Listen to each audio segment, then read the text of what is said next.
adalah Jalan Tun Perak. Jalan Tun Perak dan moyangnya Haji Osman bin Abdullah.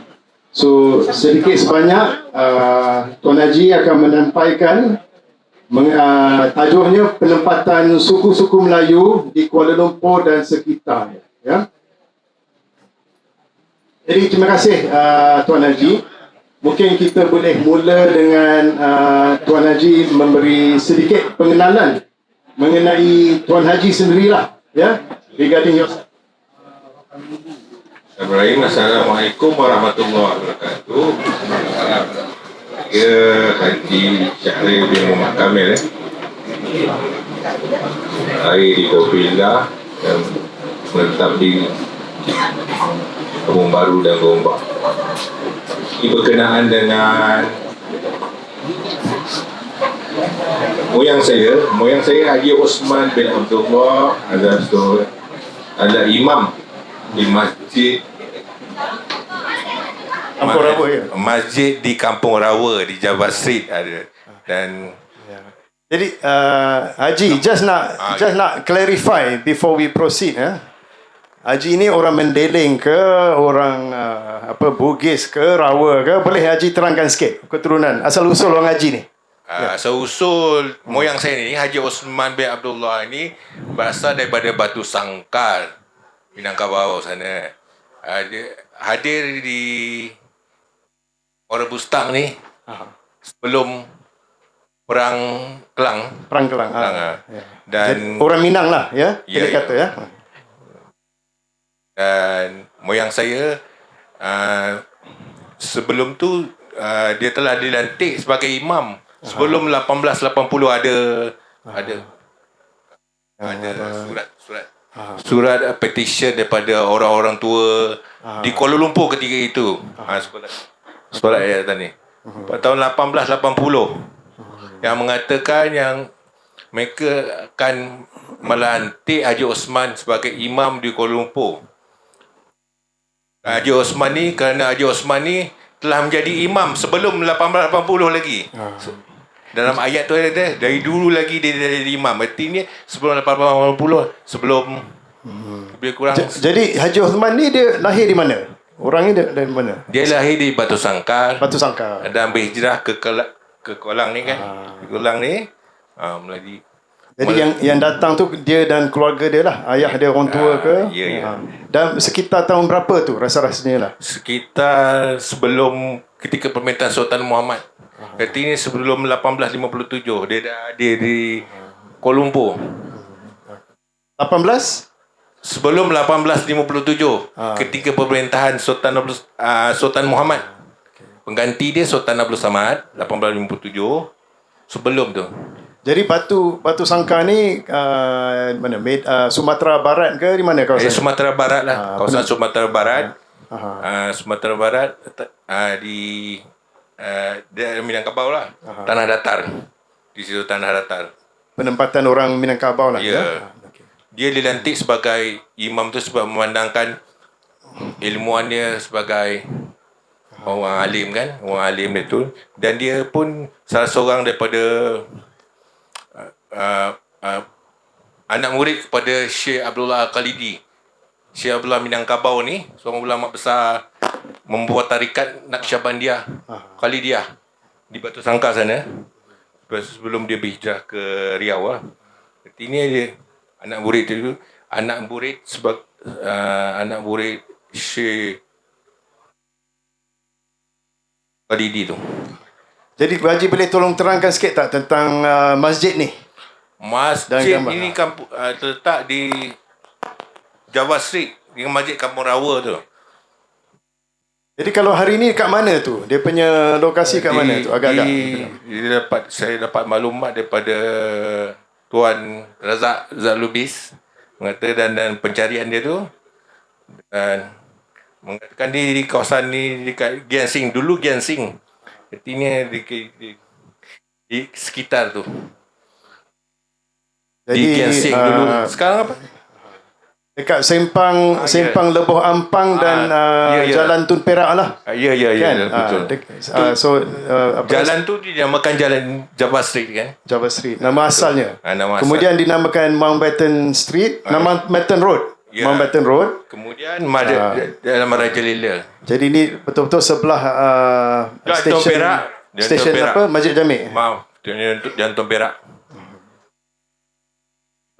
Sekarang tetap Burger King letak situ lah. Dan dia tinggal di situ lah.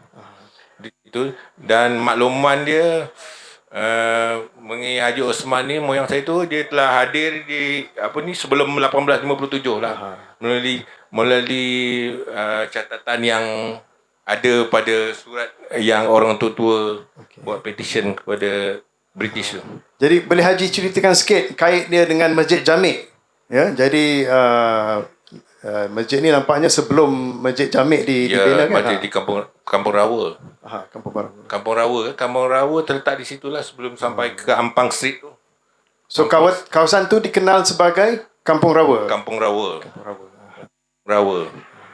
Masjid Kampung Rawa. Jadi pada tahun 1881 there was a big fire in KL. Kan? Jadi masjid ni sebelum ke selepas Sebelum. Ni sebelum Sebelum tu. Belum dipindahkan. Sebelum dia tak ada, dipindahkan di. Teruskan. Dan berkenaan dengan masjid ni pun ada surat perakuan daripada moyang saya tu bersama dengan Sultan Puasa bahawa tanah masjid ni telah diwakafkan oleh Sultan Abdul Samad. Dalam suratnya ada. Yes. Surat yang mengatakan bahawa tanah itu tanah yang masjid yang tadi kita tunjuk tu adalah wakaf daripada Sultan Abdul Samad. Dan dia sehingga dia menjadi imam Kuala Lumpur, sehingga dia pada tahun 1896 dia dilantik oleh Sultan Abdul Samad sebagai pemangku Naib Kadi Kuala Lumpur. 1896. Surat dia, Sultan Abdul Samad melantik dia sebagai pemangku Naib Kadi Kuala Lumpur.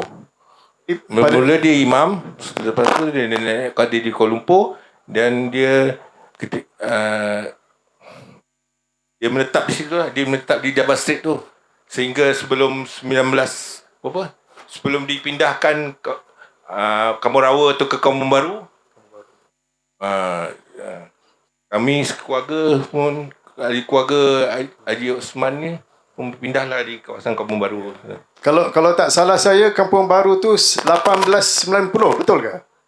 Kan? 18 Tan Sri mesti tahunya, ya. Kampung Baru tu sebelum dinamakan Kampung Baru tu ada pertandingan dengan orang tua-tua dulu. Kawasan tu daerah tu yang menjadi ketua kat situ lah kan. Raja Duri yang ada dulu. Raja Duri. So kampung tu dinamakan Kampung Duri sebelum Kampung Duri. Tapi ini daripada maklumat saya dapat daripada orang tua dulu lah. Kampung Duri. Tu di kawasan Kampung Baru tu, Kampung Duri. Tu ketua dia Raja Duri.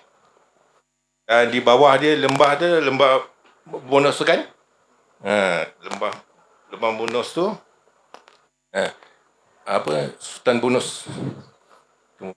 Bonus lah yang jadi ketua di kawasan tu. So Jalan Bonus tu Ya, Sungai Bonus. namakan itulah.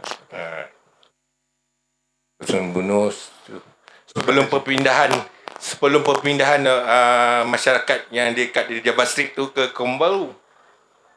Tu. Penempatan orang meniling sikit-sikit lah. Ramai. Dan di Java Street tu awal-awal dia ada kedai.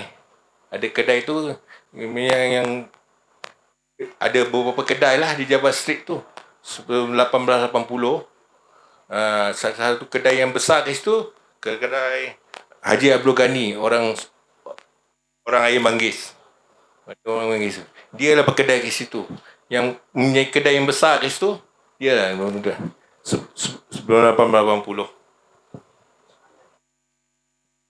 Dan saya nak akan ceritakan tentang kehadiran orang Sumatera. Orang Sumatera dari Sumatera ke Tanah Melayu ni. Yang diistilahkan ke Kualang tu. Yang diistilahkan dulu Kualang merujuk kepada kawasan sinilah. Kawasan sebenarnya ke Kualang tu diistilahkan menyuruh lah ke pantai barat Semenanjung Tanah Melayu ni. Masuk Linggi, Lukut tu diistilahkan ke Kualang juga. Tapi terutamanya ke Kualang, istilah Kualang tu ke Kelang lah, ke Kelang dengan daerah ke Ulu Kelang ni ke atas lagi. Suku-suku yang bergerak tu lepas Perang Padri 1845 tu ramai tu. Sebelum tu pun dah ada wujudnya suku-suku daripada orang dari Sumatera ni dah bergerak. Tapi lepas Perang Padri tu lebih rancak lagi masukkan mereka ke apa? Ke Kelang ni, ke daerah ni Semenanjung ni.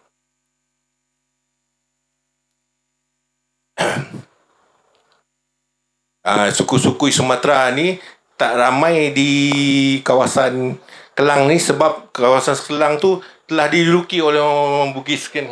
Orang Bugis, penempatan orang Bugis kan tak ramai. So mereka pun bila dah mendarat ke situ, dah sampai ke situ, mereka bergerak ke hulu lagi lah. Ke hulu lagi mencari penempatan yang lain kan. Penempatan kawasan baru lah. Terus sampai ke Muara Bustak ni, Muara Bustak ni. Di Sungai Lumpur tu kan. Pangkalan Lumpur dulu panggil Pangkalan Lumpur sini. So pergerakan orang dari Sumatera tu melalui dua jalur lah, melalui sungai satu, lalui jalan hutan satu. Jalan hutan tu memakan masa dalam masa 6 hari. Dari Kelang sana, so dia berhenti di Batu Tiga kat Damansara sekarang. Kawasan Damansara tu tempat berhentian dia orang sebelum jalan kaki tu. Itu Kelang didiami orang temuan lah. Orang suku temuan kan, orang Kuala Lumpur ni. Orang temuan semua. Orang temuan seperti tu. Mereka mengalir dua cara lah. Satu melalui jalan darat dan sungai. Dan sungai tu mudik ke di Kuala Lumpur, di Kuala Lumpur, di kawasan sekarang lah. Yang diistilah sebagai Kuala Lumpur, ada Kuala Lumpur tu hanya di kawasan sekitar Kampung Rawa tu. Kampung Rawa dengan Ampang Street tu, itu tidak dilanjutkan hingga ke Bukit Nenas. Bukit Nenas tu dah masuk kawasan Ulu, dulu sikit atas sikit lagi tu. Yang disilahkan sebagai Kuala Lumpur sekitar tu aja. Kuala Lumpur atau Muara Bustak tu di situ letak dia. Jabal Street dengan Market Street tu sikit-sikit je. Penempatan kau kat situ di Kuala Lumpur, di Burak tu. Dan suku-suku Melayu ni semua suku-suku Sumatera ni yang ada ni bukan suku Mendeleng, suku Minang aja kan. Suku Rawa pun ada, suku Kerinci pun ada, suku Kuantan, orang Kuantan. Pernah dengar orang Kuantan? Dulu orang Kuantan ni, ketua dia nama Datuk Sati. Datuk Sati itu Kuantan. Datuk Sati. Datuk Sati sebelum Datuk Sati ni dia penghulu setapak sebelum Datuk Katik Koyan. Datuk Katik Koyan tu pengganti pada Datuk Sati. Datuk Sati ni orang Kuantan, asal orang Kuantan, orang Selayang. Orang Selayang, nama Selayang tu, Selayang tu. Orang Selayang, orang Talu, orang Bonjol, orang Kajai. Rem Kajai, orang Kampar, orang Melampah. Tapi dia kecil lah. Tapi dia letakkan dia ni dalam suku Rawa ataupun dia letakkan orang Inggeris. Dia letakkan dalam suku Minangkabau kan. Yang dikatakan Minangkabau dulu orang-orang yang asal dari sekitar Batu Sangkar, Bukit Tinggi itu aja disilahkan sebagai orang Minangkabau. orang-orang daripada kawasan lain, daripada atas pada Minangkabau, rantau Minangkabau tu tidak dipanggil Minangkabau, dipanggil orang asal mana? Orang Bonjol, orang Lubuk Sekeping, orang Berlampak, orang Talu.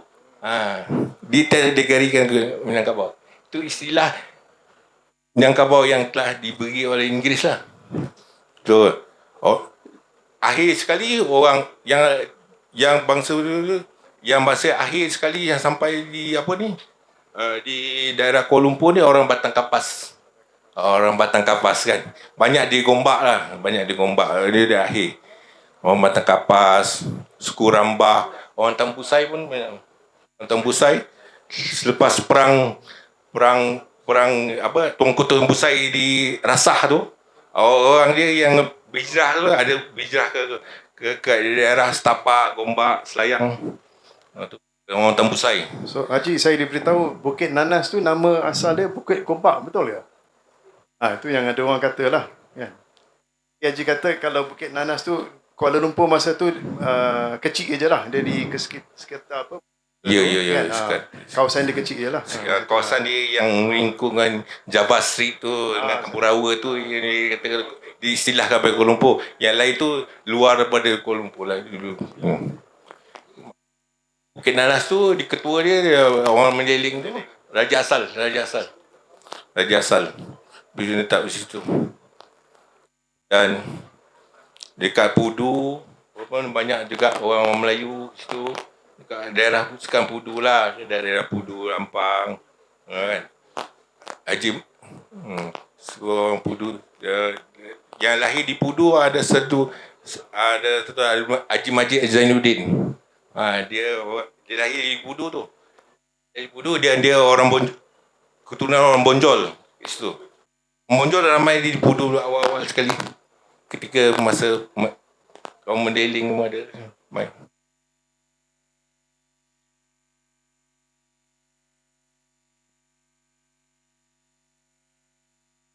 Yang ini surat pelantikan daripada Sultan Abdul Samad kepada Haji Osman lah. Haji Osman sebagai pemangku Naib Qadi. Dia diminta oleh Sultan Abdul Samad sebagai jadi pemangku. Seperti itu kekosongan Naib Qadi pada tahun 1896. Ada surat dia di arkib tu. Saya dah ringkaskan surat di Jawi tu. Surat Jawi betul. Ini adalah gambar yang saya tu yang Haji tunjukkan di mana ni. Dia ada dia punya ni. Tu. Yang ni gambar jadi Haji Usman bin Abdullah. Sebelah kanan dia siapa tu? Sebelah kanan dia ni Datuk Katikoyan. Datuk. Jadi madrasah ni hari ni di mana ni tempatnya sekarang? Madrasah ni saya dimaklumkan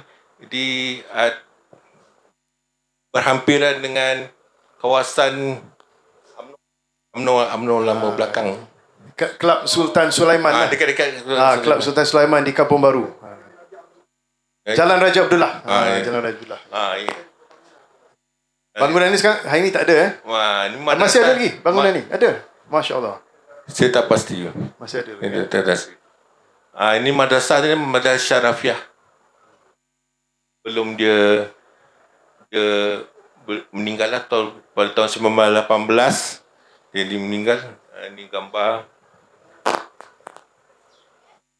dengan pemimpin ramai lah. Dan ini gambar Haji Taib, Haji Muhammad Taib. Haji Muhammad Taib, Jalan Haji Taib tu. Jalan Haji Taib.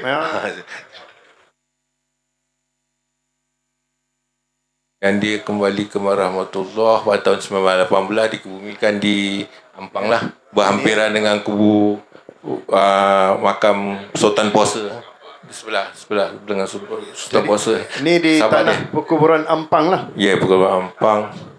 Dan perkuburan Ampang ni dulu panggil apa? Kampung Gonggang. Kampung Gonggang. Dia dulu Gonggang di Setapak pun ada kampung Kampung Gonggang oleh Perang lama mengatakan itu akan mengunggang jalan Ampang, jalan ke Ampang.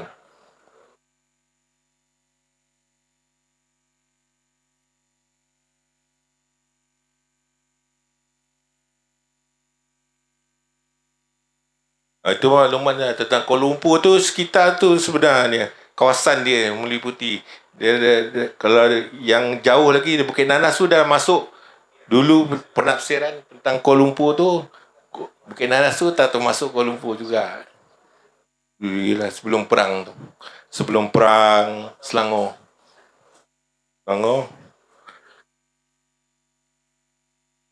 Haji boleh terangkan pasal setahu saya Haji Osman ni semua orang kira orang yang berada lah, kan? Kira orang kaya jugalah, kan? Bersama dengan Datuk Khatib Koyan semua. Jadi apa sumber kekayaan orang pada masa itu, kan?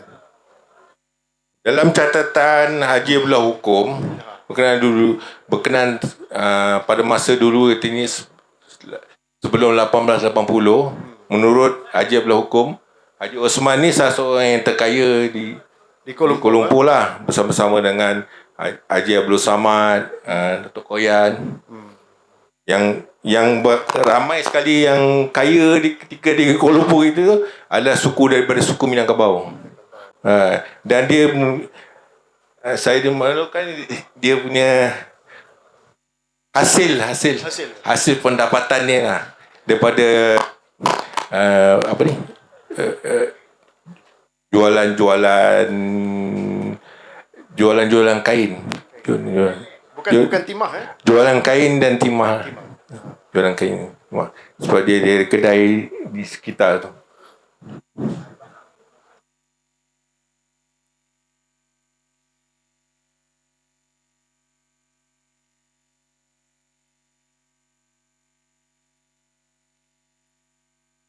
Kalau nak merujuk kepada tentang cerita tentang Sultan Kuala Lumpur ni, boleh kita dapatkan melalui tulisan-tulisan seperti tulisan terutama Haji Abdullah Hukum tu dalam Warta Ahad pada tahun 1933. Dia menceritakan ketika Kuala Lumpur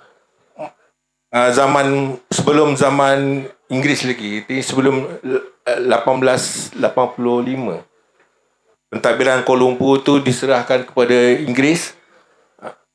Keadaan dan masa hal ehwal Kuala Lumpur ketika itu, rujukan kita Haji Abdullah Hukum ni. Haji Hukum ni kerana dia pelaku pada masa tu, artinya dia hadir pada zaman tu dan dia mencatatkan hal ehwal Kuala Lumpur ketika itu. Dan kita boleh rujuk juga dengan tulisan Haji Abu Bakar ni, riwayat Tuan Abu Bakar ni, orang Mendeling ni, tentang ayahandanya Raja Penyayungan tu yang berada di Kuala Lumpur ketika itu, dan ketika zaman tu 1860. Kita boleh rujuk itu, dan kita boleh rujuk dengan Tarikh Raja Asal Raja Yaakob Mendeling, dan kita boleh rujuk dengan Buyung Adil, sejarah Selangor. Kita boleh rujuk, kita ambil rujukan daripada situ, dan akhirnya Haji Muhammad Sidin Mat Rashad, sejarah asal usul alam Melayu. Dia ada menceritakan tentang keadaan Kuala Lumpur pada zaman tu, pada zaman kurun ke-19, dan ada tercatat tu Haji Muhammad Sidin bin Mat Rashad, cetakan daripada Dewan Bahasa dulu lama, Haji Muhammad Sidin. Dan saya rasa yang kalau lebih lengkap lagi, kita rujuklah buku yang ditulis oleh Razak Lubis buku yang itu Sultan Puasa Kuala Lumpur tu. Itu lebih menyuruh lah, dan saya harap dapat meluas lagi dengan cetakan bahasa Melayu dia. Dan saya sudahi dengan Taufik. Assalamualaikum. Terima kasih. Okay, Ribuan terima kasih Haji Syaril. Ya. So sekejap lagi at the end of the session insyaAllah kita akan adakan sesi Q&A. Ya. So Ribuan terima kasih Haji Syaril. Ya.